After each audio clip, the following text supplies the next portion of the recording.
audible, visible? Yes, yes. All fine? Yes. Between Yes. line is fluctuating, your link is fluctuating, but now it's clear. Okay. Should I start then? I Yes. can't. Yes. Not Yes. Over to you. audible. Somebody says not. Yeah, you can start, Raj. Yeah. All right. Yeah, now it's clear. All right, good. Sorry, guys, I was not audible too. So please tell me if I'm not audible at any time so I can stop.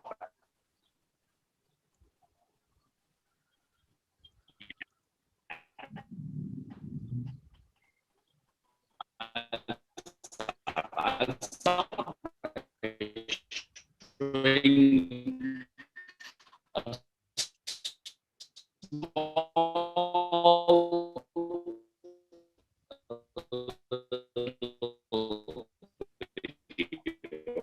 Bipin, Arlen, I think we need to do something about the sound. Yeah, I guess. Raj, yeah.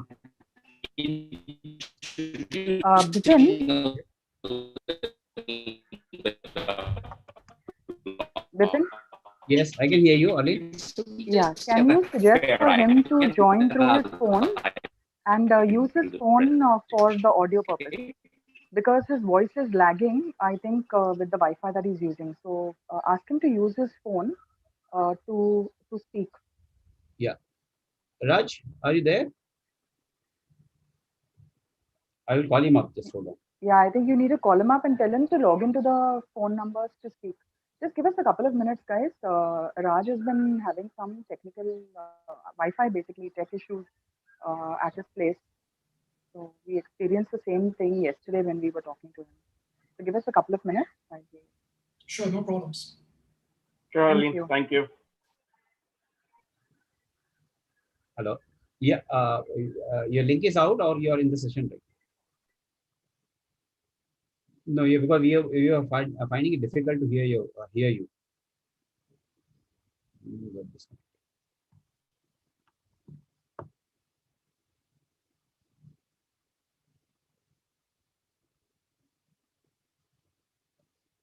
Raj is joining back in 2 minutes, he said. Apologies, guys, just hold on, because those are technology things which sometimes we find it difficult to understand. And that's why we are here to learn technology, right? Yep. I was trying to show you the video. So did you manage to see the video? No, Raj, you could not hear it also, and you could not see the video playing. I'm surprised. I was sharing my screen. I'll try it once again, or I'll simply show that let me try once again. Otherwise, I'll dive into the presentation straight off. Okay? Sure. Yeah, just surprised. All right, let's do one thing. Let's dive into that right now. In the middle, we'll pick up the video again. All right? Is my screen visible now? Yes, Yeah. Raj. Yeah. It's visible. Perfect. So now we can start. So let me just basically give everybody a little taste of blockchain here. Let's, as I say, cup of coffee learnings. I learn every time I even make a presentation, for that matter. More important, I'm not going to try and be very graphic and very technical out here, trying to make it conversational. I'll try and see that, try and reach out to as many people as possible as far as blockchain is concerned. We'll take the more detailed discussions we can have maybe separate time or offline, but right now, I'm sure some of you know, some don't know, but let me just give you a fair, let's date blockchain today. Let's have a clean slate. Okay, so I'll start with a very significant document which came up in Jan 2020. Niti Aayog took out this document. It took out blockchain, the India strategy. The idea of taking it out was clearly, telling the government, all right, these are the areas where we can implement blockchain, the value add, the ROI, etc. And these are the sectors which will benefit from implementing the blockchain strategy. Now, it's thing to note that they came out of the blockchain India strategy. The other strategies, yes, they have been talking about, that's their job, and that's what they do well. The blockchain was coming out in two parts. The second part is yet to come. The COVID situation put a sort of a spanner in the works for that, but still, we were part of the team which actually contributed and submitted our submissions in this blockchain India strategy. Some of it have been included inside. So one good thing happened. The government took cognizance. That's a great thing. That's a good start. So let's start with a good start. We have it. It can be downloaded from the Niti Aayog website. It's interesting because it tells you where things are going in the blockchain space, which are the sectors that are going to be impact major sectors. But frankly speaking, after January until now in September, there are more sectors and more applications in the blockchain. Let's share a few as well. I have here an article which I've highlighted from Forbes, which mentioned that very soon we won't trust anything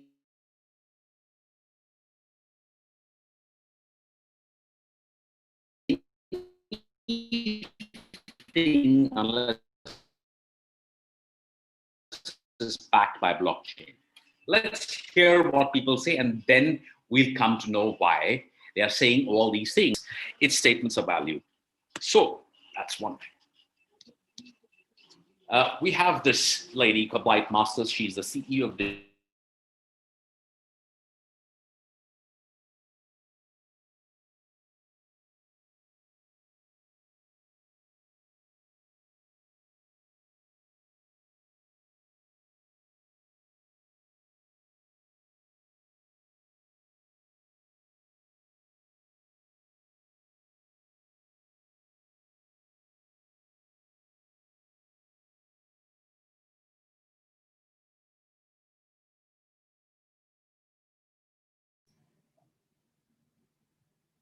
Apologies, team. I think we lost Raj again.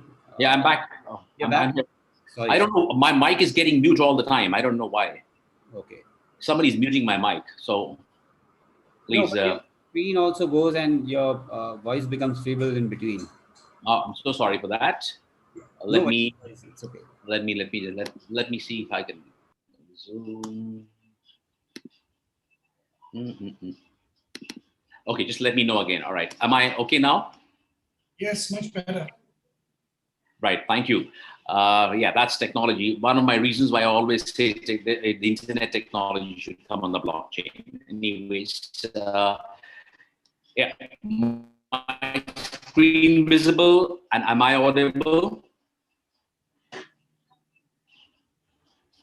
Screen is not visible, Raj. Maybe, Hello? Raj, is it possible? Am I audible? Okay. Raj, is it possible that you connect also through iPhone or your phone and use the phone for mic and present it on the laptop? Let me try that. Just give me a moment. I'll try that. Just give me a moment. Just getting in there.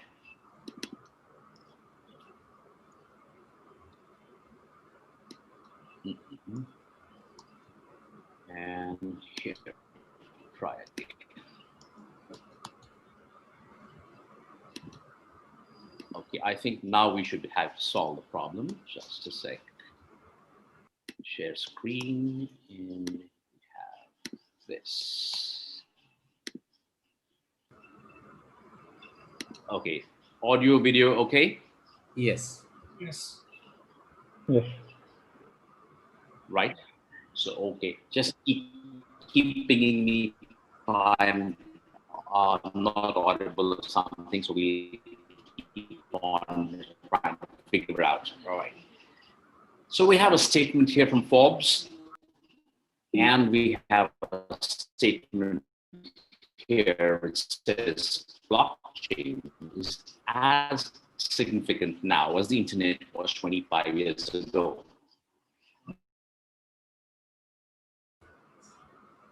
Raj, we lost you again.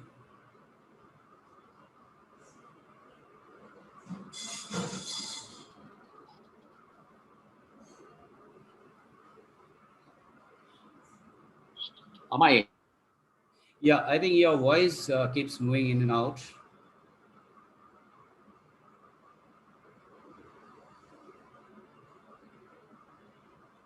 Raj, you're there?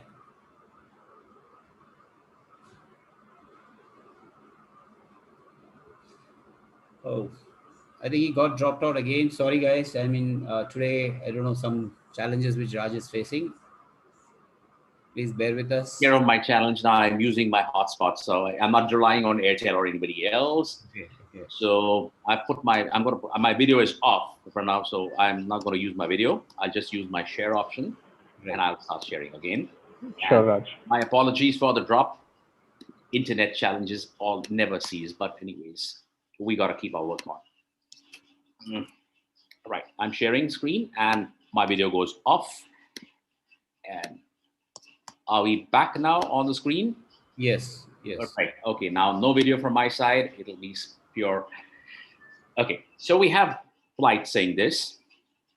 We also have William Mugar saying the old question, if it's in the database, is going to be replaced by, is it on the blockchain? Now, these are significant statements, and we'll see the significance going forward as well. We have our own Prime Minister mentioning at the US-India Business Council about the opportunities in technology, which include frontier technologies of 5G and blockchain. He singled out a couple of technologies, including quantum computing, 5G, and blockchain. And what is a frontier technology? Basically, technologies that really actually go beyond easing processes and even helping out solving real world problems. That's why it's called, blockchain has been identified as a frontier technology. We'll talk about that as we go ahead again. So let's talk a little bit about what's blockchain, where did it start from? And for those who are interested in jobs or opportunities, there are some jobs and opportunities as well. I'll just share that a little bit. If not for you, you can share it with youngsters who are interested. So let's get into what is blockchain. Yeah, what is blockchain? Let's start with that. Simplest terms, blockchain is a timestamp. A block basically is a data block. So a blockchain is a timestamped series. Timestamped is key. Immutable records, immutable is a second key, of data managed by a cluster of computers not owned by a single entity. These are the three highlighted words are what makes a block very unique from other forms of data storage. Timestamped, yes. Immutable, cannot be manipulated, changed, altered, not owned by any entity, just like the internet, not owned by any single entity. And each of these data blocks is secured by crypto principles, or like lines of code, you can say, which is called the chain. So each block is connected to the previous block and the earlier block. So it's all an interconnected chain, and I'll show you how. How does it work? Let's have a very simplified way of looking how it works. So as each transaction occurs, it's put into a block. These transactions are clubbed or blocked together. Each block connects to the one before and the one after. Unlike a central database, which is a single block, centrally, everything gets inside there. Now, these are segregated blocks. And then each block is added to the next in an irreversible chain. Irreversible because you cannot delete any block. You can revoke a block, you can't make any alterations. Yes, so that's a basic, and it's all linked together. And therefore, it becomes, one of the key things of blockchain is decentralization. So it's no longer a centralized database. You have data, and data can be of any type, financial, personal, exchange, anything. But it all gets linked together, block by block. So imagine yourself having a single ledger or a single diary. Now, instead of one, you've got hundreds and thousands of them. Your information is in hundreds and thousands of them. It's easy to pick up a diary and throw it away or tear some pages or write something in it. It becomes a little more difficult when you have so many different databases. Yeah. So the blockchain, basically, that's a little bit a depiction. But what is it? It's basically a decentralized distributed ledger, digital ledger. We are already in the digital world. This basically, blockchain distributes the digital ledger. It's across several nodes or computing devices, quite like the internet. And every verified transaction is stored into units known as blocks. And each of them has a date, that's a timestamp, and the cryptographic hash of its preceding block. It's basically one after the other. Just like we have a human chain, that's the blockchain. We have a blockchain here, that's the human chain. Let's go further. Let's understand why it is important in the first place. Well, every technology is important and playing a major role in shaping our futures. What blockchain does, basically secures all this huge terabytes of data being generated day in and day out from multiple sources. That's one of the key reasons why we use it. Also great for blockchain, for information sharing, etc. But anyway, what it does really is records and validates every transaction made, making it secure and reliable. It discards the need for third party for peer-to-peer transactions. And for those who are a little familiar with Bitcoin, that's how blockchain was really born, through Bitcoin. And Bitcoin doesn't require a bank account or a third party to do any transactions. So this discards. Users then are now in control of all the transactions. Transaction times is reduced and is open 24/7 now. And systems is decentralized and therefore safer and less likely to be hacked. I cannot say everything is impossible, but it's less likely to be hacked. Quite simply speaking, in very layman terms, we transfer money from A to B. Yeah, we do that. I transfer money, but if I'm sitting in the States, for example, I have a different bank account.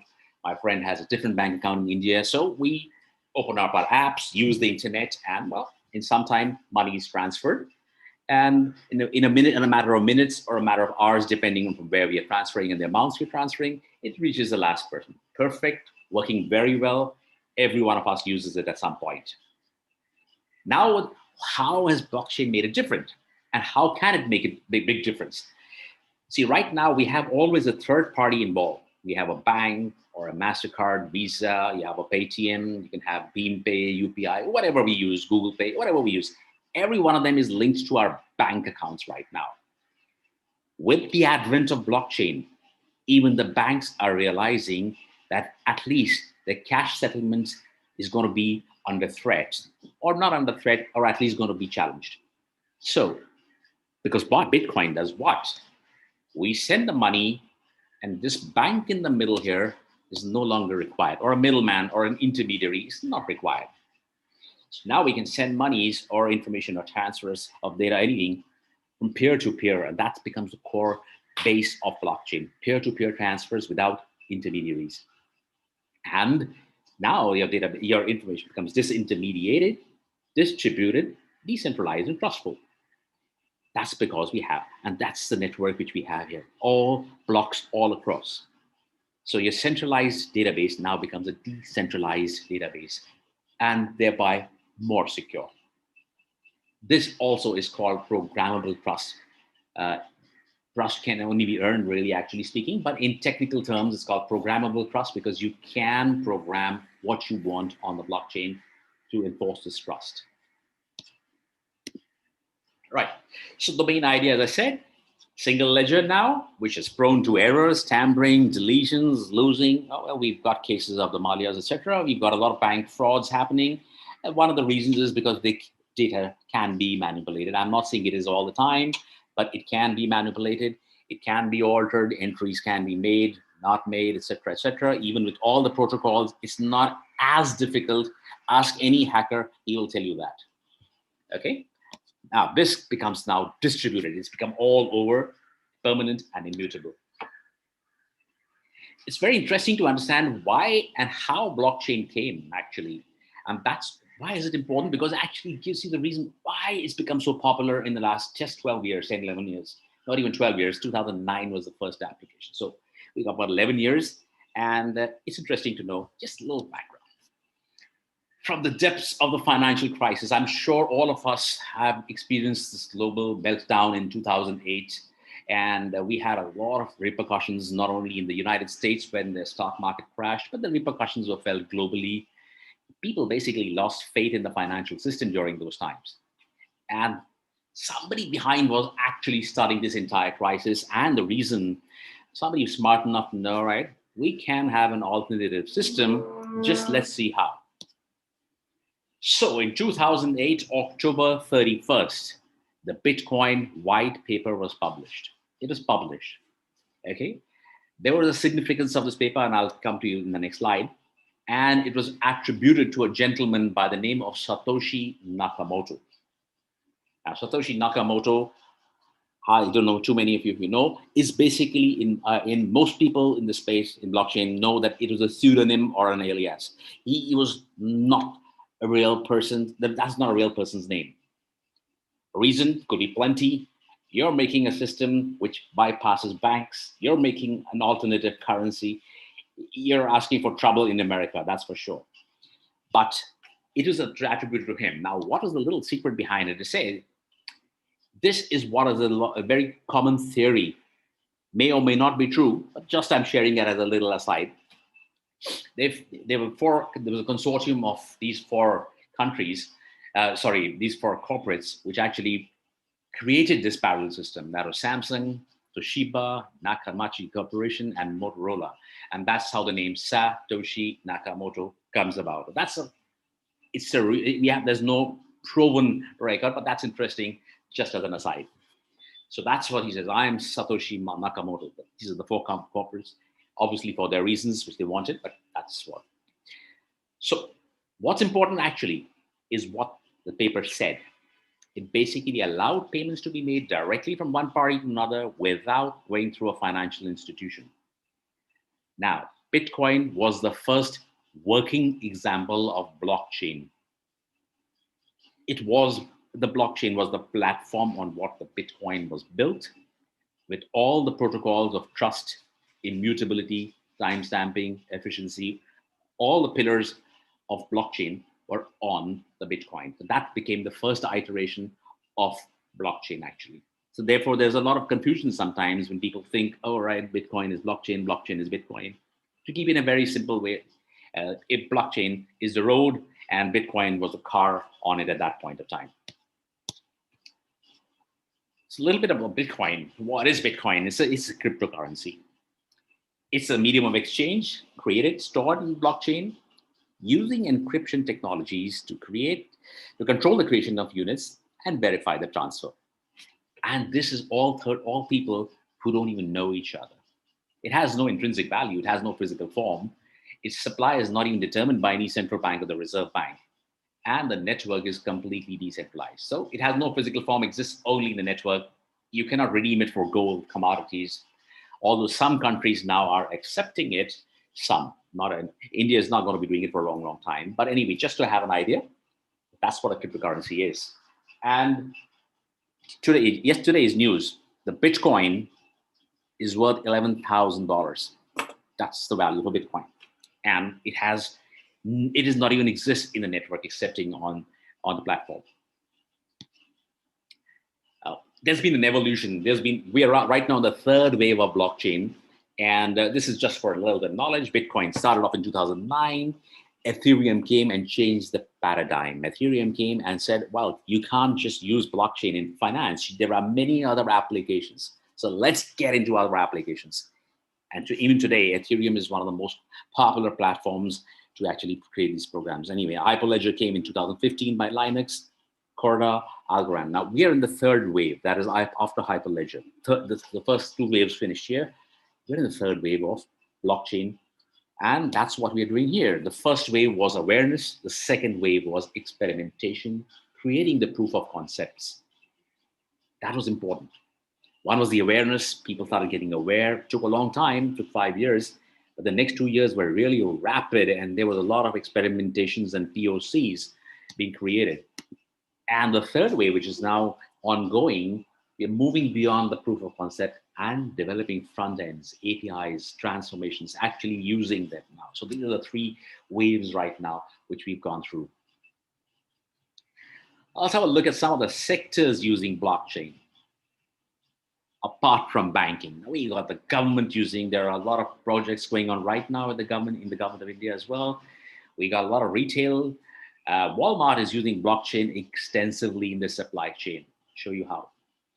Manufacturing, supply chain, yes. Agriculture, literally from farm to fork projects in agriculture are big.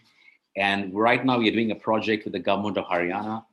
We've already done a couple of other projects outside. So it's picked up a lot. In fact, in agriculture, we're doing a lot of work. We're doing more work in Africa than we're doing in India, to be very honest. Because Africa is completely woken up to the fact that they need high-end technology and cutting-edge technology to solve these issues. And as Arlene said, we signed an AgriCoin project there. Plus, not only AgriCoin, it's an AgriTech come AgriCoin project in which we're creating about 10 different applications on a singular platform, integrated, working to make agriculture a smoother process in Africa. And there are 3 states we are working with right now, starting with Nigeria, Ghana, and Botswana. We are working with others as we keep on improving and showing the proof of concept. Logistics, healthcare. We all are aware that we're going to have a national health card and everything is going to be in the health card. That's not a rocket science. We can't have everything on a health card. That's all the data. But to secure it, we will be using blockchain. We have media, we have utilities. I'm sure some of you in Bombay must have experienced some surge in huge utility bills a couple of months back during the major part of the lockdown. Well, if you put it on blockchain, you will never have these experiences. I don't want to name anything and anybody, but yeah, we need to have all our utilities on the blockchain. Real estate, for very obvious reasons, land titles, deeds, everything on the blockchain will make life easier, have lesser, disputes, and there will be more clarity in land titleship and ownership going forward. Voting, very, very controversial, but about a month and a half or 2 months back, the Election Commission actually opened up a study on how they could bring the voting process on the blockchain. That's a very significant move for a country like ours. So this is a little bit of the pie.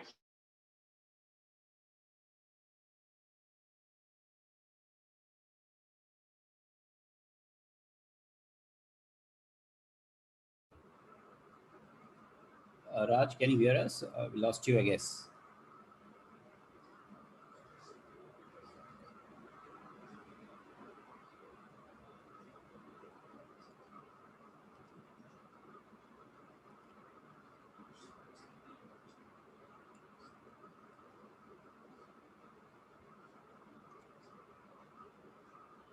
I think we lost Raj, I guess.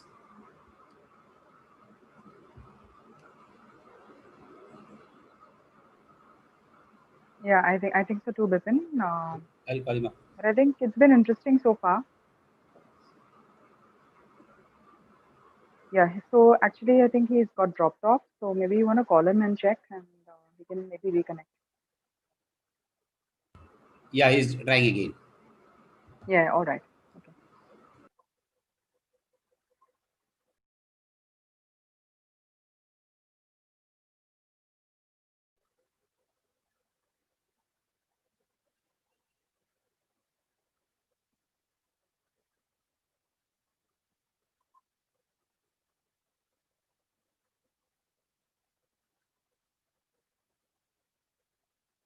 The application of blockchain and Bitcoin is like very interesting, right, Bipin? You're on mute, Bipin. Yeah, that's true, Arun. Yep. I mean, pretty interesting. And all the people who are in supply chain, they will realize that that's how important it is in supply chain field, at least. Yeah. It's going I to think I especially like the part around the real estate piece. That's true. Yeah, because normally you have to use your sources to try and figure out, and I think here it will all be there. Transparency will be there in the system. Yeah. I think If real any, estate, all the registration process will definitely, even the court cases probably will be on blockchain if I'm not wrong. But let's hear from Raj what he has to say about court cases. We'll ask that question. yeah, I think that makes sense. Yeah, okay, he's back on again. Yeah. Raj, you're back.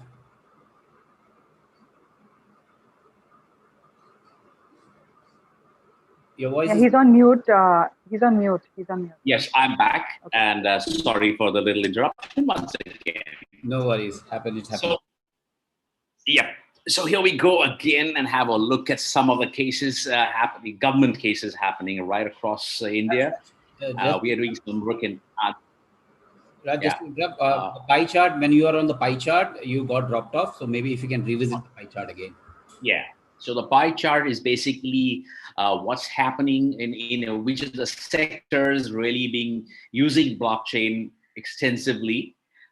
You can see some slices, still thinner slices, but the next year when I have this pie chart, that's going to be increasing. Even the others, of course, are growing exponentially, but yes, the others are increasing day by day. Oh, this is just last year's 2019 figures. Now let's come have a look at 50% of India's states are involved in blockchain-related initiatives, driving the public sector blockchain adoption. Now, that's exciting. It's exciting because we are doing a lot of programs in India now. I'll give you some real case studies.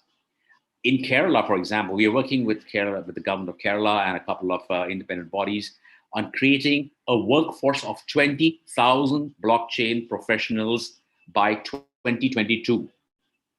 Now, why would Kerala need 20,000 blockchain professionals? Yes, they do, because Kerala as a state has decided that the entire financial system, farm, agriculture, supply chains should all get onto the blockchain. They have seen the proof of concept. We have worked on the proof of concept, and they want the people there, specialized people, certified people on the blockchain. And do you know why? Because in India right now, there are just about 5,500 blockchain certified professionals. That's the huge lacuna. So Kerala says, listen, I don't want to know about the rest of the country, but we've got to do one thing. We got to train at least 20,000 guys in the next 2 years. That's a lot of people. That's a lot of people. And surprisingly, we had a lot of people who applied to be trained for blockchain in Kerala.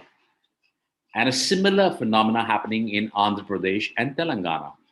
This is happening, and it's been very exciting for us. So we do a lot of training. Let's start, because you got to start with somewhere. You start with training. And that's been the core. We're getting a lot of traction from Karnataka, Kerala, even for that matter, even a couple of small projects going on in Maharashtra for that matter. Recently, Thane has put its entire property tax collection on the blockchain. Land registry we've been talking about it in Maharashtra for a long time, hasn't yet come through. The proof of concept is still on. There have been a lot of government changes, so there have been a lot of stops and roadblocks there, but let's not talk about that. That's come through some time. So Maharashtra is doing good. In fact, what we're doing is in down south, we are actually getting most universities to become blockchain-enabled universities, so they can actually give out certificates of their transcripts and certifications all on the blockchain. That's been one of our very successful and easy adaptable projects. We've done that with a lot of clients. It started off, we did our first project a long time back as a pilot in the United States. And now even the MIT USA, we uses that same platform for digital identities. Coming forward, let's have a look at what I've spoken a little bit. Let's see what others speak as well. We have Gartner predicts the business value of blockchain is going to go beyond 3 trillion by 2030. That's in 10 years, you're going to have a 3 trillion blockchain value. That's tremendous. It's more than the GDP of many countries, including ours right now. But that's a technology, that's a platform, and it's going to go there. It may even be more, but right now is what they have said. 3 trillion, fine, that's good. The demand for developers is at an all-time high. It says higher. Full-time job openings have grown 400% over the last year. This is 2019 figures. I'll show you the 2020 figures as well in the next couple of slides. NASSCOM also had a study, found out that there's just 45 to 60,000 skilled resources in blockchain globally, therefore making blockchain a highly sought after job, so to speak, or if you're getting services in blockchain, you're in the good space. So a lot of startups now coming up are in the blockchain space. Also LinkedIn, if you just go to LinkedIn, and all of us are on LinkedIn, it's the most in demand job skill for 2020. It's across industries, and the simple reasons, the lack of skilled talent. In India, we have about 2 million software developers, again, 2018-19. Only 5,000 professionals possess blockchain skills. This must be about 5,500 to 6,000 now. But yeah, that's nothing for a country as big as ours. We have recruiters who, we have these recruiters like Randstad India. They recruit big time for all the big boys like Amazon, IBM, etc. And he says salaries for ready to be deployed techies with blockchain experience are twice that of a techie. Now, this may not be relevant to people like us, but yes, it's relevant to guys who are starting off in the blockchain space, whether and at whatever levels, not just colleges. We are doing a lot of upskilling, a lot of programs from several corporates, and I'll show you some of those as well. We have another recruiter, Lohit Bhatia, the CEO of IKEA Human Capital, and he says salaries for 5-year experienced blockchain guys is almost that of a general manager with 3 decades of experience. So Very quickly, I'll go through this. There are lots of jobs and careers. Normally, I share this with students, but it's always nice to know where are the jobs, because we might be hiring some of these guys sometime. So as I said, the demand, this is 2020 demand during the pandemic, 40% per quarter. Hired is the source from where we picked up this. So demand for blockchain talent is growing 40%. So we've got developers. We all know that whoever's in the IT space will understand we need developers. We have blockchain engineers. We have quality engineers, risk analysts, data scientists, research analysts, blockchain tech architects, entrepreneurs. The best part of blockchain is if you're not technology inclined, if you have not inclined, you can also pick up jobs in blockchain which are non-technical, like project managers. Project managers are paid big salaries. Blockchain attorneys, tech recruiters, product managers. You have risk analysts, community managers, relationship. These are the type of jobs emerging. These are the next 21st century jobs, as we say, in the blockchain space. We have even actually created an amalgam of AI and blockchain, and we are working with AI and blockchain together. So that's another thing which we are doing. This is the blockchain opportunity wheel, so to speak. So we have the markets and the different jobs associated with that, and what is their rating. We've given them a rating. That's the rating. You can have a look at the wheel. These are the guys we need if you're setting up business in blockchain as well. This is some of the jobs. These are some of the platforms that are popular. Hyperledger and Ethereum. Hiring is all ITs and startups. And the skills they require in India are concepts. They need the concepts to be clear, then followed up with tech skills as well. These are some of the different languages. So let's keep that. These are in India, these are the 5 most popular programs, and we're having actually a lot of people working on these: Ethereum, Hyperledger, Solidity. Solidity creates what is known as smart contracts, and I'll show you a small video on that as well, which is very, very essential part of blockchain. Ripple, Corda. So as an organization, we are part of the R3 consortium, R3. So that's we're doing a lot of work with a lot. It's an international organization doing a lot of work together. These are the guys who recruit. Now there are many more.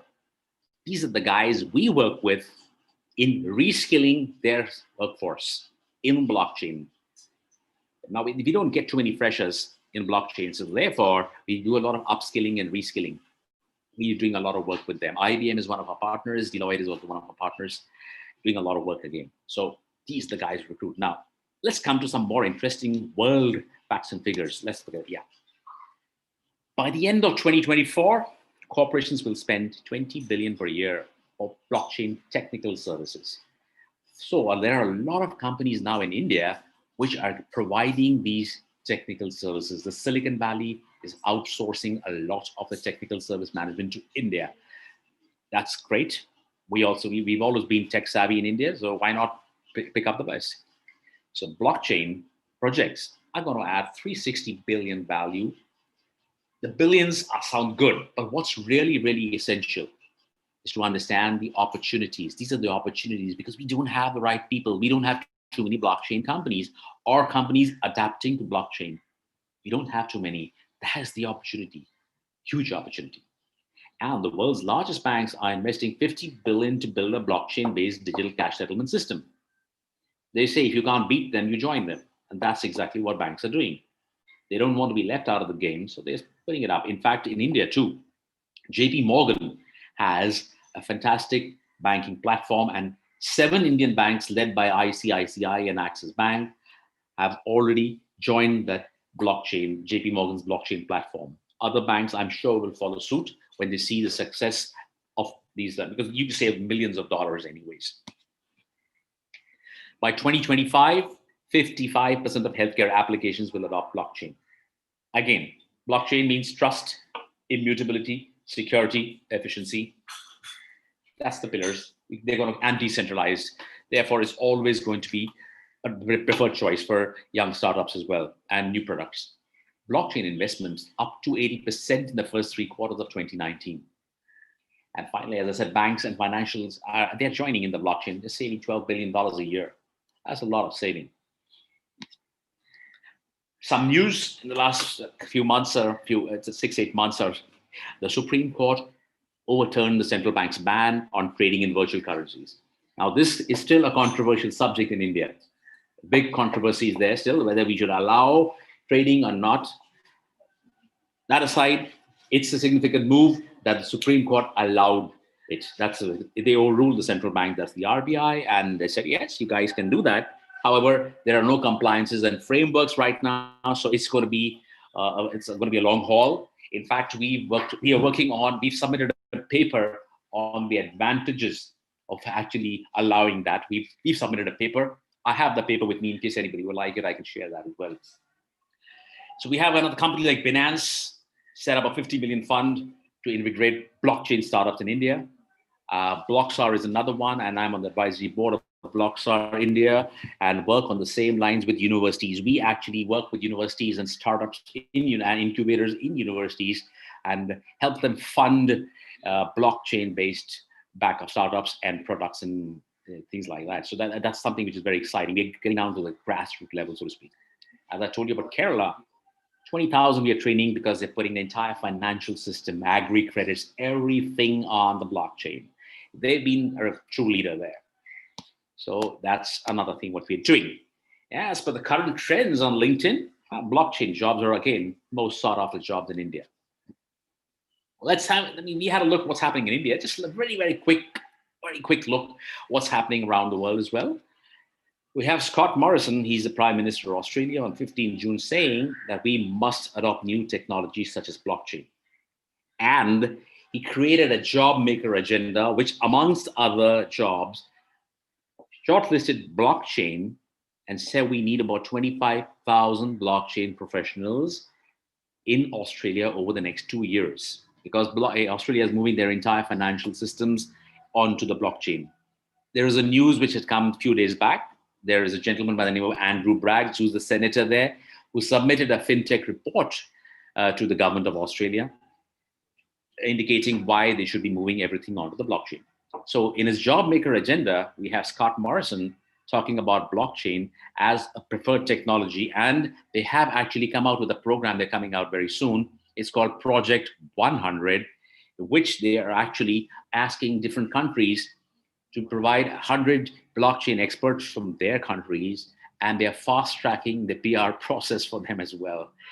That's been a great thing. It's a vindication of people who say, okay, blockchain, will it work, not work, etc. But yeah, they have got the reports. They have got a clear blockchain roadmap for Australia. They have it. Similarly, we have Karen Andrews, the Minister of Industry, Science and Technology, again from Australia. She says, together we can drive the long-term development of blockchain and adoption of blockchain technology. Now, these couple of statements made by senior people have ignited in the last few months. I've seen a lot more interest in blockchain than we had even before. We have the Honorable Navdeep Bains. He's the Minister of Innovation, Science and Industry, Canada, saying it's becoming a global hub for blockchain. Now, it is. There's lots of reasons for it, yeah. Ideal weather conditions, regulations, rates, promoting this. And they are very keen on inviting blockchain professionals, companies, startups to set up shop in Canada. That's a big plus. It's a big plus. Frankly speaking, to set up a blockchain company in Canada, cheaper than setting up in India, period. Of course, we are still nascent here. We will still move towards that. But anyways, they're offering a lot of shops. That's what they're seeing across. We too have done a lot of work, and now we've partnered with the Queensland government. We are the training partners for their centers of excellence. It's a $25 million project in which the training aspect has been handed over to us, along with doing a lot of project inputs and research. We have 4 or 5 partners like Blockchain Collective, us, Queensland government, and Epoch Lifespace, creating a whole ecosystem of mentoring, networking, getting in live projects, working on them in events, of course, for students and all, fantastic things like employment placements, and most important, a lot of consulting. So we are also doing a lot of consulting projects alongside. This is not for you, this is for the kids, but yeah, youngsters, it's a cutting-edge technology. Why you should get blockchain enabled? High demand, vast infrastructure, multiple industries you can work in, integrate with new age technology. Let's reach the inflection point now. great pay and careers. Now, this is some of our partners in the projects as far as getting in. We do a lot of work in all of us to work. These are all our consortium of India by IBA. And before I end, I'm going to show you one video. I see that a lot of us are from here, from the supply chain. I've used that as a case study, but I'd like to show you what we can do in that. So let's have a look at a couple of videos before I wrap up here. Is my screen visible? Yes, Raj, it's visible. Right. So just give me a moment. It's the wrong video. I'll pick up the right video. I'll pick up the right video. Just a minute. And here we go. Supply chain. I wanted to share this video because it's a very interesting video on how using blockchain in our supply chain. I'm actually showing you a video. We've done a lot of projects in supply chain, and in India, that's quite popular. And here we go. Including the logistics industry. While best known for its role behind the various cryptocurrencies such as Bitcoin, the technology is widely applicable to many problems in numerous industries. Supply chains are becoming increasingly complex with many players involved, requiring large numbers of contracts, payments, tracking, and communications.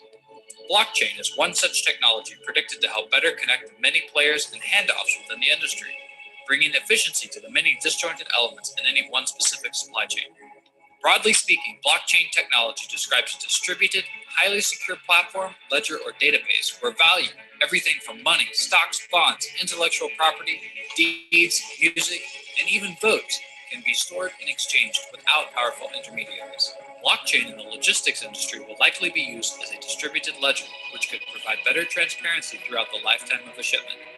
Blockchain data is decentralized, unable to be changed once created, thus creating a more secure and transparent information pathway that would follow a shipment from origin to destination.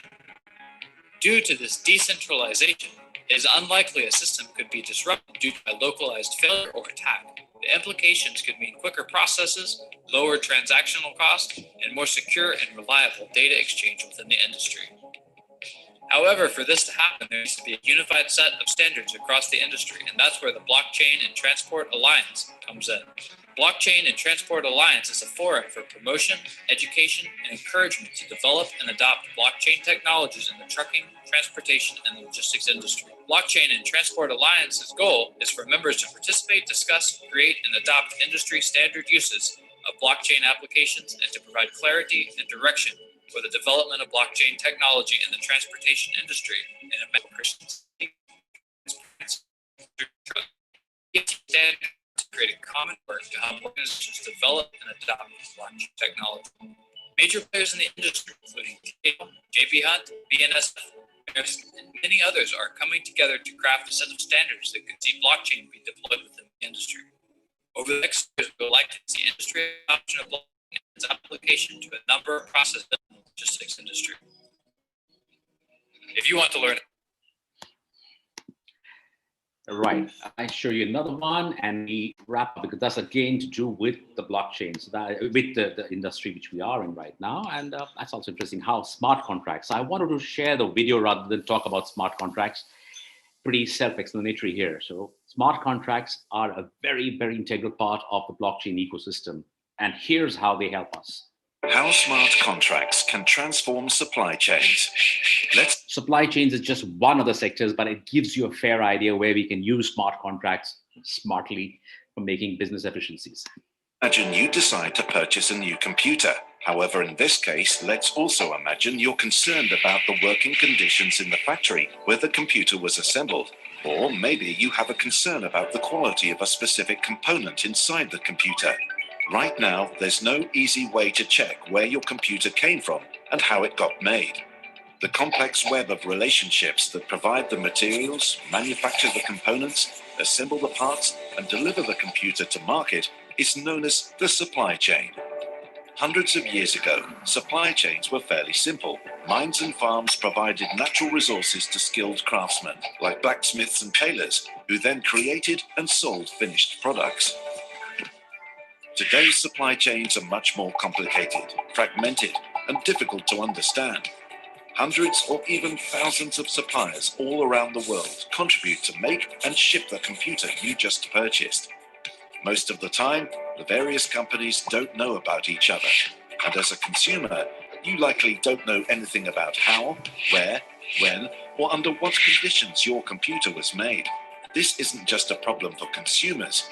Today's supply chains are so complex that even Apple, Dell, or HP has difficulty tracking how their computers get made. Smart contracts could make supply chain management simpler and more transparent. The idea is to create a single source of information about products in a supply chain via a global ledger. Each component would have its own entry on the blockchain that gets tracked over time. Authorized companies could then update the status of a component in real time. The end result is once you receive your computer, you could track every component back to its manufacturer. Theoretically, you could trace the supply chain all the way back to the mines where the raw materials came from. Companies can also use the blockchain supply chain as a single source of truth for their products. They can manage and monitor risks within the supply chain, ensure quality of delivered parts, and track delivery status of orders. Additionally, companies can use smart contracts to manage and pay for supply chains autonomously. For example, a chip manufacturer could be paid immediately upon testing of each individual chip at the assembly facility.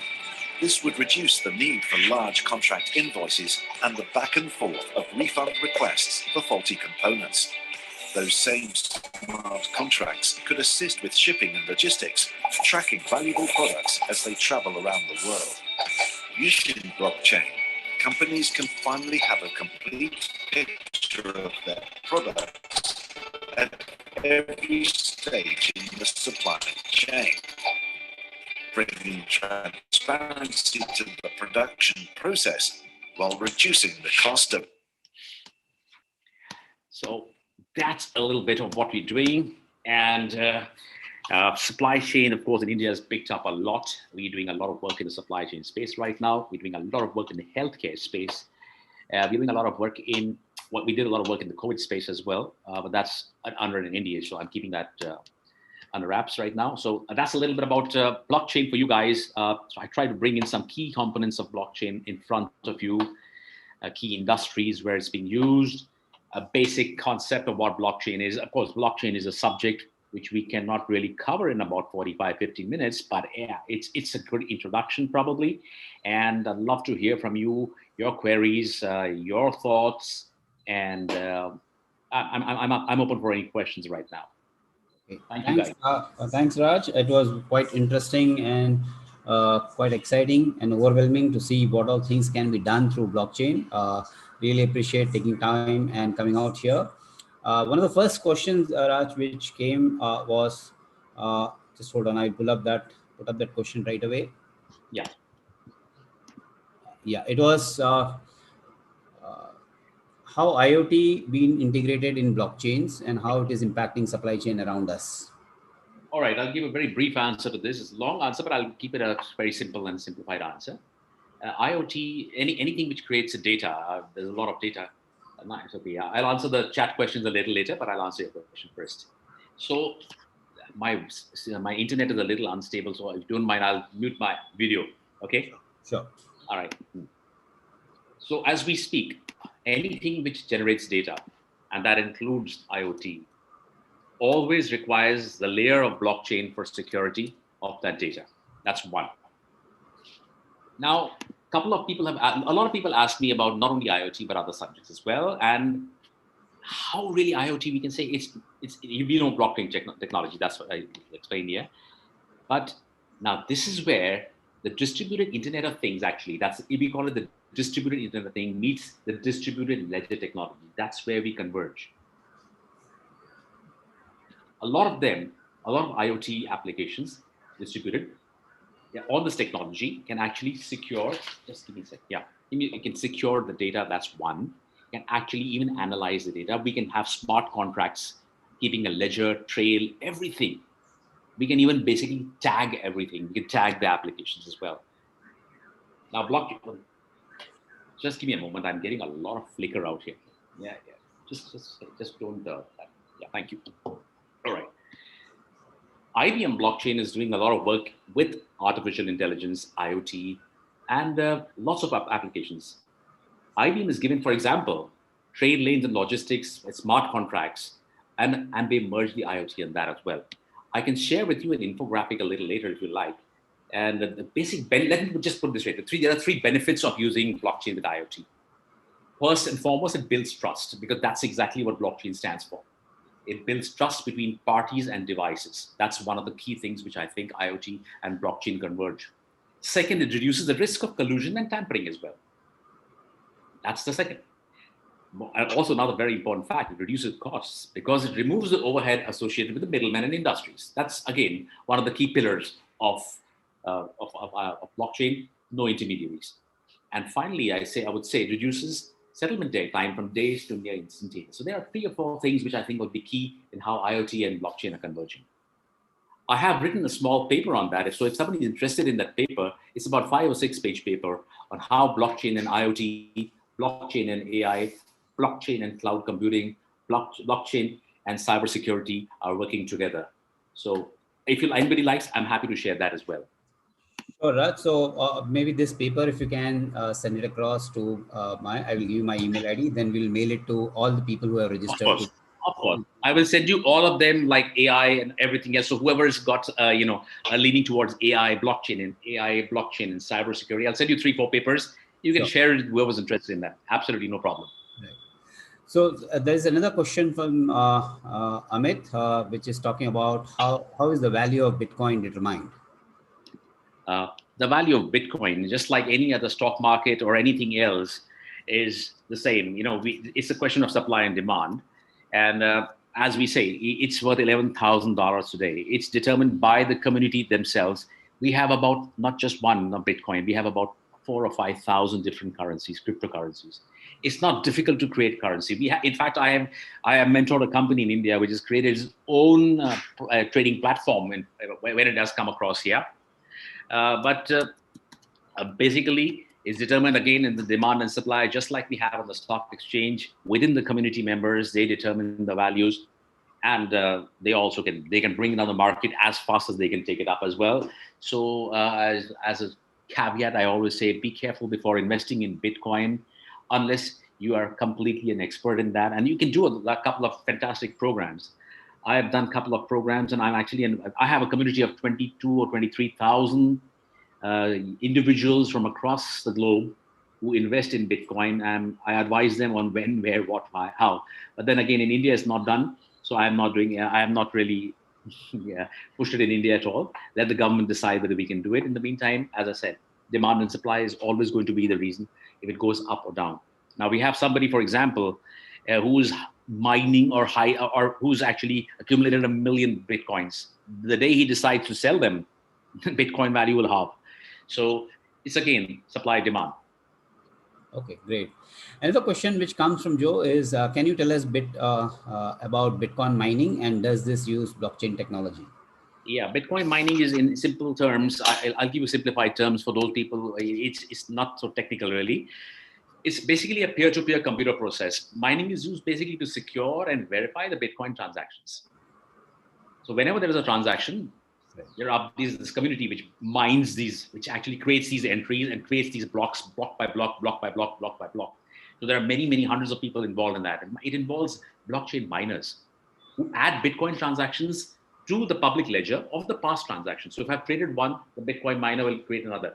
And they get rewarded for all their work by Bitcoins. That's why they do the work. In fact, across the West, there are hundreds and thousands of Bitcoin miners whose job is actually to do just this. Okay. So blockchain is dependent on them, yeah. From specifically coming from pharma sector, that how one can track raw materials till the final brands, specifically in Ayurveda brands, and are there any instances anywhere in the world where blockchain tech has been used in? Yes. So I think Shailesh has asked this question, Shailesh Patel. I see that in the chat box. Yes. So my answer is very simple. Absolutely. Pharma is one of the largest consumers of blockchain now. I think I can share you another paper on what we have done in the pharma industry. I have a white paper on that, which I wrote about 3 months back. I can share that white paper, which will have many instances, case studies, and where are the applications? What are your challenges? I think that would be great. Yeah, but the pharma industry is and the big advantages for pharma apart from the supply chain is also through smart contracts, verifying the authenticity of the raw material, the warranties involved in the manufacture. Everything can be put on the blockchain. So the pharma industry is benefiting a lot from this. So Shailesh, good question. Happy to share the white paper with you. Sure. So I will definitely drop you a mail asking those. Yeah, you just send me the mail because Right. blockchain is a subject which has to be in depth. So I can just give a brief answer here, but the more you can take it to the next level by sharing these papers with them. Sure. Another question which came up was on how can we use in medium and small scale industry where the transaction volume is low?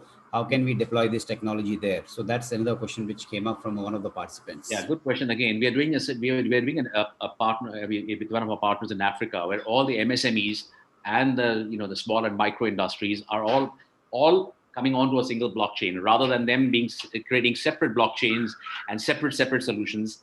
They're getting them all to a single blockchain, keeping in mind the challenges they face, whether it is funding, whether it's manufacturing, warranties, guarantees, warranties, licensing, everything will be on the blockchain. So when we are actually even trading or sharing information. Now, sharing information is your choice. Blockchain has that option. It's not public for everyone. There are public blockchains and there are private blockchains. If you want everybody to have access to your information, you can put it on a public blockchain, not a problem. Otherwise, you can have a private blockchain where the limitations of who can view and who cannot view. So coming back to MSMEs have similar challenges. I'm not saying all have the same challenges, but they have similar challenges. And most of the challenges are warranties, supply chains. So all this can be actually a simple single blockchain. All of them can subscribe to it as a subscription model rather than start creating something from scratch. We've created this model in Africa. Happy to share what our learnings from there. It's been running since the last 1 year, 1.5 years now. Yeah, 1 year, 3 months now. And it's been major success, resulting in cost saving, higher efficiencies, faster payment processes, invoicing, ease of invoicing, ease of export, everything. Example, an MSME from Africa exports to India.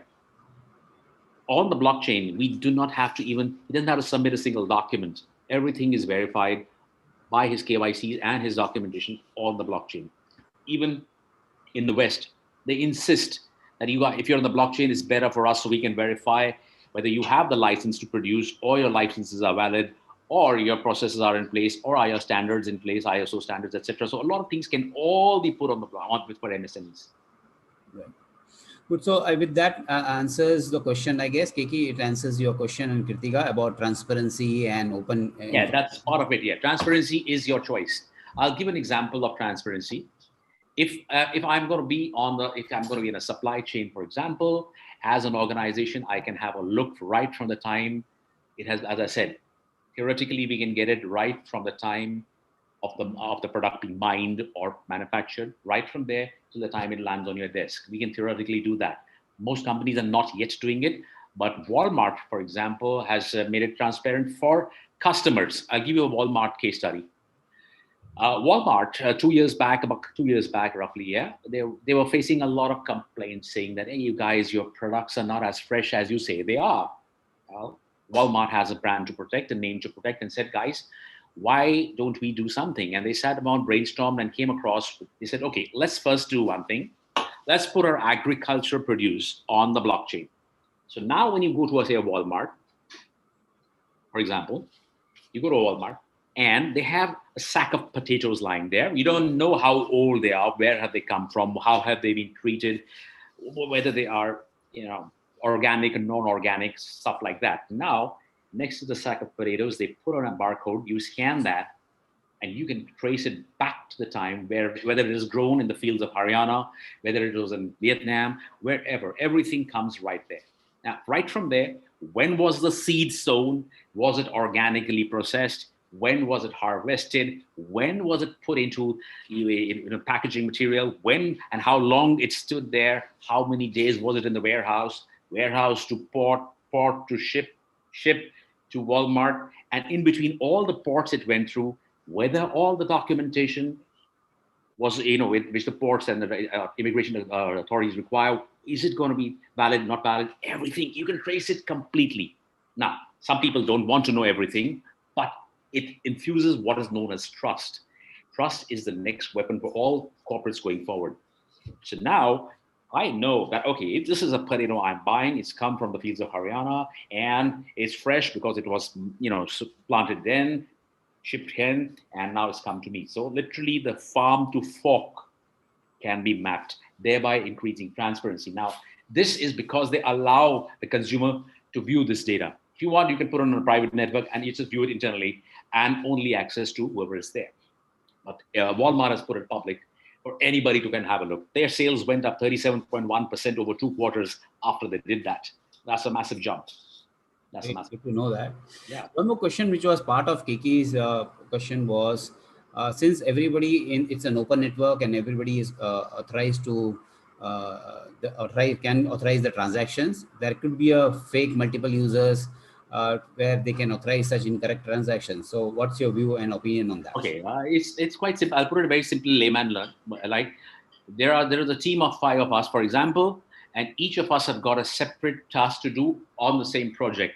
I don't know what the next guy is doing, but I know what I'm supposed to do. What the next guy knows, what he's supposed to do, and one guy knows how to integrate the whole thing, but he does not know what A is doing or B is doing, C, D, E, but he knows how to integrate. The blockchain works in a similar way.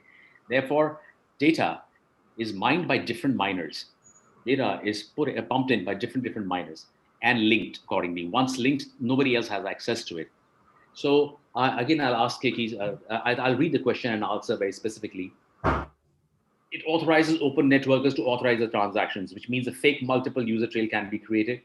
Who could authorize incorrect transactions as well? My opinion on this is it's extremely rare because, as I said, each block is linked, each block has a different transaction, and each block cannot be changed or manipulated. So it's a little difficult. That's my opinion on it. However, at the end of the day, blockchain is still programmable data. Programmable data is always susceptible to these challenges. The 3rd generation of blockchain, however, is addressing exactly these problems. And now you just can't have a look at the data, what the previous guy's done. So it's pretty much now safe, secure. Initially, there was a loophole, which the 2nd wave or the 2nd generation of blockchain addressed. And now that proof of concept is in place. Now we cannot create the fake user trail. It's not as easy as we think it is. It's not. So Raj, is it, hope you answered that question, or you have to continue yet on that? Have you answered? I'm good with that. Any more? If you want a more detailed one, please write to Bipin. I'm more than happy to give a very detailed answer with a little more, with the technical structure, so that it becomes easier to understand from a technical perspective as well. Yeah. So Raj, is Aadhaar, which one of the questions came, is Aadhaar in India built on blockchain technology, and if not, why? I'll tell you, we want to put it, we have been advocating as an organization to put it on blockchain technology. Do you know that your Aadhaar card right now is about 5 million marketers in India? Bipin, yours, mine, Arlene's, Amit, Yogesh, everybody I can see here. It's with about 5 million marketing companies right now. We've been saying that not only to the government, we've been saying this to Vodafone. Vodafone has now, by the way, actually used now. Vodafone is now using blockchain technology so that their data cannot be leaked or shared now. That's one part of it. It doesn't stop it completely, but Aadhaar card is with everybody. It's not on the blockchain right now. Why it is not on the blockchain is a question which we've actually given a reason why it should be. So now it's the Niti Aayog who's to advise the government on doing that. So we've done our bit of putting our business case across and the facts and figures which go along with that. Let's see what goes on. It should be. However, the new data health card, which has been announced on 15th August, that is going to be on the blockchain. So that's a good to know that nobody knows your health history and your prescriptions. I mean, I'm sure nobody wants to share that with anybody. So that's going to be a good thing. That's going to be on the blockchain. Okay, good. Very interesting question. How do one convince the CIO to take up a blockchain project? Make him speak to me. That's one of the answers I'd give him. So I don't know who your CIO and what industry you are in, but a lot depends on what industry you are in. If you're in transportation, if you're in logistics, I can give a different answer. If you are in manufacturing, I can give you the reasons for why you should do that. If you're in supply chain, why? If you are in let's put it, even if you are doing crowdfunding, I can tell you why you should do crowdfunding on the blockchain. Many of us may not be aware because this is not a discussion which is made public. But since we work in the Africas and we work with a lot with the IMF and the World Banks because they do a lot of project funding out there, they are very keenly discussing now that all the processes when we give out money for infra, education, or healthcare should be on the blockchain, because there is no transparency on how things happen after that. After we give the money, yeah, we get a beautiful report at the end of the year. Well, that's what happened. This is where the money deployed. But with it on the blockchain, they can do the traceability aspect becomes clear. So now the CIO would obviously know what his challenges are, whether it is data challenges, whether it is other challenges. So if you can just specify which industry, I can put together a small business case for you. You can put it across to him. So that's a good question. CIOs are difficult to convince because a lot of CIOs think they know everything. That's true. I fully agree with you and vouch for that. Yeah. Okay. Another question, which is interesting one, is since it is a decentralized and distributed ledger, so who's maintaining the infrastructure? Good question, Shaba. Yeah, that's another question. Yeah. Who's going to maintain the infrastructure? Now, as I said, there are miners, data miners. They do them. They are doing that basically. We also have companies now which have a process. They actually manage these data miners. It's just like me having a sweatshop, or I can have a team of about 100 people who do data mining and do that. So either it can be individual if it's private, or in the public sector, it's an open community. We can get it from there, completely from there. So in India, we've got a lot of companies doing it in the private infrastructures. They have their own private networks.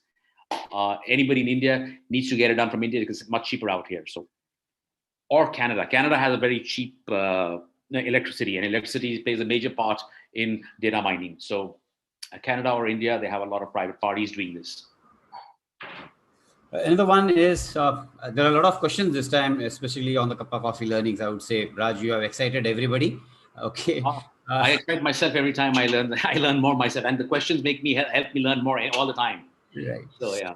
So another one is about Bitcoin. Is Bitcoin a digital barter within the community? Your views, please. So that's our yes, I would say yes. I would say it's a digital barter within the community, and I can share a little bit of, like, for example, we are creating this AgriCoin in Africa, for that matter.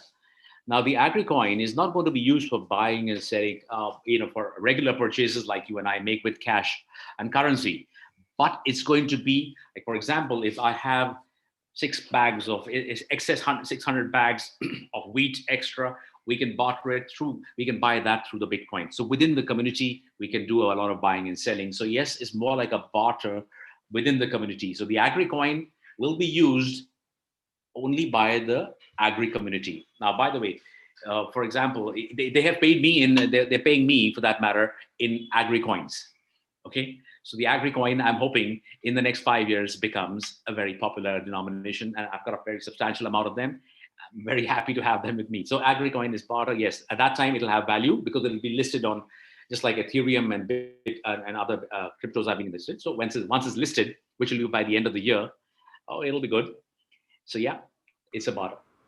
Okay, so the last one, and I have a couple of more, Raj, because we still have another 10 minutes. So I would definitely have a couple of more before we wind up, and there are a couple of slides. So please stick on. There is an interesting session likely to come up in the next session. So please hear us out. Which session is that? But the question is here, the blockchain is definitely going to improve efficiency and security, and it's going to be a transaction which will be transparent. But the cost of initial implementation is very high. That's one question which came up. So as compared to current centralized IT solution, is it going to be very high today? My answer is, we have you have a product you want to put on the blockchain, we have a SaaS model. Using it on that, that's no cost. It's already been sunk in. It's already been done. So we have a platform which you can actually put any of the already ready. So if we your voice is fluctuating again, Raj. Is it better now? No, not yet. Not yet. Yeah, now it's okay. No? Yes. No, it's again Right, perfect. Now, a little bit. I'm not sure. Maybe. Okay, you continue, Raj. Maybe let's see. I think it will get stabilized. right. Yeah, I think Raj got dropped out. Just a few more minutes. He will be back. I think a lot of questions this time, and we look forward to have more questions if anybody has. It's a good and interesting new technology, game changer in the world. It's going to be in what was internet in 1990s, or rather Yeah. 1985. Yeah, Raj, Okay. you're back. Sorry, I'm back. Yes. Okay. No, Raj, Hopefully again. more. Yeah. So to answer the question of expense on the blockchain, I will answer it in. Oh hell. Now. Yes. All right. So to answer the question of expense, A, you can have, you can actually, there are ready to deploy blockchain platforms. So you do not have to incur costs, which you normally associate with. These are for smaller projects, for proof of concept projects. So that's what I would recommend to all people who in the startups or young, smaller companies who do not want to spend money on the blockchain. Second, when you spend money on the blockchain, there is a substantial ROI. So what you put in and what you get out of it, you need to weigh the pros and cons and whether you should put that process or put that entire company on the blockchain. So there are two things. I would say for people who have a price as as one of the considerations, you should always put it into a SaaS model. Now, example again, why are Indian banks moved to the JP Morgan blockchain? They haven't created their own right now. They're going to see how JP Morgan's blockchain works for them as a proof of concept before they actually do backward integration and create their own private networks. So that's the same solution for startups and younger companies and smaller companies which want to get onto the blockchain, but sometimes wonder if it's going to be very expensive. So frankly speaking, it's not going to be expensive if you do it the right way. So I'm happy to guide anybody who wants to get onto the blockchain in a streamlined, systematic, and a low-cost manner. Sure. Thanks, Raj. So a couple of questions, few more okay, but before that, I would definitely like to ask, which will interest the people out here. So there are a lot of opportunities, Raj, you said, which will get created in blockchain, and the demand is very high. So if there are people who are young here, people who are in mid-management level, senior management level, if somebody wants to make a career in blockchain, or somebody wants to recruit somebody in blockchain, either developers or what kind of skill set one should look at if somebody wants to recruit, and if somebody wants to shift and make a career shift, what kind of role he should look at, and what kind of learnings that he should go for, whether he should become a developer, whether he should become a project manager or a consultant, how should he go about it? Yeah. Okay, I have also made a paper on this, on different careers and different options, and including a career path. It's a presentation which I have. I will share that with you also, Bipin. You can share it with people. I will share your link. Now, this is we partnered with a very top end, let's put it this way, the number one blockchain education company. And it's in Canada. Canada is the hub of blockchain, so to speak. And we are certified by the number one credentialing program in the world in emerging technologies, that is the FTI. So it's a third-party certification. We don't certify our own programs. We get it certified by the number one authorities. I will share those with you. You can have a look at them. You can go online, click on the links, explore a little. Interested, just go online and enroll on those programs. They are self-learning programs. And the best part is they come with a mentor. So you have somebody answering your questions in real time as well. So have a look at that. That's great for every age group, whatever age you are. So as I said, I like to see myself as a little bit of a grandfather in blockchain. As I said, it's a young technology, and I've been with it for a long time. But I'm in my 50s, so there's no age barrier. It's your passion barrier which only can stop you. So enjoy those programs. Have a look. There are some free programs. I can share links with you. Great. If anybody wants to hire a blockchain consultant or a technology guy, what kind of skill set one should look at when he is hiring? He should have very real clarity on blockchain concepts, even if he does not know the programming. Programmers and developers can be hired, but you need to understand the concepts very clearly and the compliances of blockchain, because it deals with it deals with cryptocurrencies and its compliances. So conceptual learning is the most important factor. Just to share, when I shared with you a little bit of Australia, that they're not looking for technical people only. They are looking for project managers, which is non-technical, and offering starting salaries at 130 to 150,000 Australian dollars. Now that's something. It means, yes, we do require the technology guys, absolutely, because they're the ones who are going to make the product or make your systems. But conceptual knowledge is paramount. So I've got a lot of questions. Juicer, I've answered Juicer. Yeah. I can send you Juicer answered it. It's a very nice question. How to reduce counterfeit parts. Yeah, I can send him a white paper on that. And yeah, blockchain infrastructure and cloud data storage interconnected. The answer is yes, because again, wherever there is data, there is blockchain. So Kiki, I'll share with you also, no problem. Thank you, everybody. Okay, kind of patient health records, blockchain. Why is it taking so much time in India? Why do you see? Okay, a question from Shailesh again. I think I just answered this question when I said that the government is putting your health data now on the blockchain. It's late in coming, but it's coming. Private enterprise, well, private enterprise in India is always very close-ended. Now, say a guy's from Apollo Hospital, for example, would not like to share his patient's data with, say, Fortis Hospital. That's why there's a little disconnect out there. Unlike in India, it's not considered very healthy, but that's going to change soon. Many of them are going to do it. It's going to start small. It'll start with, okay, let's say all Apollo Hospital branches will have everything on the blockchain. Slowly, that needs to percolate beyond Apollo, because if I'm going to Apollo and if in my cities doesn't have an Apollo, where do I go? So things are going to happen. But yeah, one of the major chains down south is actually working with us on creating an entire blockchain, not only for all the medical records, but even for tracking the medicines and the medications and the PPE masks, especially. It's a slower process in India. People, as I said, we take a little time in understanding what when we do, we go with all guns blazing. So right now we are in that stage. Thanks, Raj. I think it was quite interesting. A lot of questions. I would say this is the first time where we have got so much questions from the participants, because the subject itself is new, subject itself is exciting, and it's also, making people or keeping them on the toes to understand what exactly is happening in this sector, right? Right. Having said that, before we wind up and say thank you to you, we'd like to do a couple of more slides just to take the participants to know what is coming up next. Our next session, for all of you to understand, we'll be talking about bringing a speaker, again, a subject matter expert on semiconductor industry. He will be talking on IoT and the changing landscape of the connected world. So please do come up. We will soon be sharing the dates. It will be most likely on 24th of this month, but we'll confirm back in a couple of days. We'll send you the invites. Please join us for that.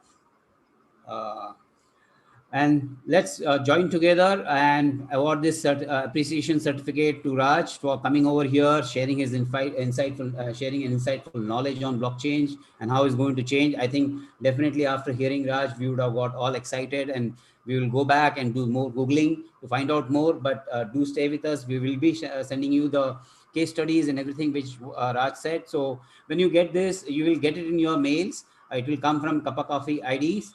And please, sometimes it goes to spam box also, or junk box. So keep looking at the junk box. It may, but we will try and send it to you by Sunday or Monday max. Please look out for those, and try and see whether, if you're not getting it, then do come back to us and share with us.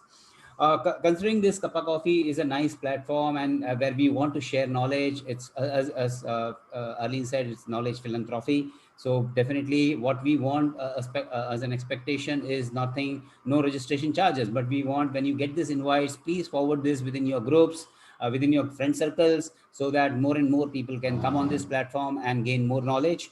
And we do have a YouTube channel and LinkedIn page. So please do subscribe and get connected, so you hear more about some articles coming up on LinkedIn, some videos or some about the new sessions. You will hear them out on the LinkedIn. And if you want to revisit this session again or any of the past sessions, please go back to our YouTube channel, which is called Kappa Coffee Learnings, and you can see any of the videos which are there available right now.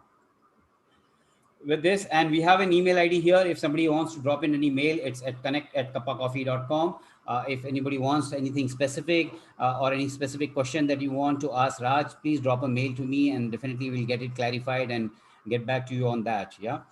Before we wind up again, as our rituals, let's have a photo sessions. So please keep your cameras on, and let's have a photo session. Let's have a clapping by doing this. Let's do a clapping by doing this. So please keep your cameras on, guys.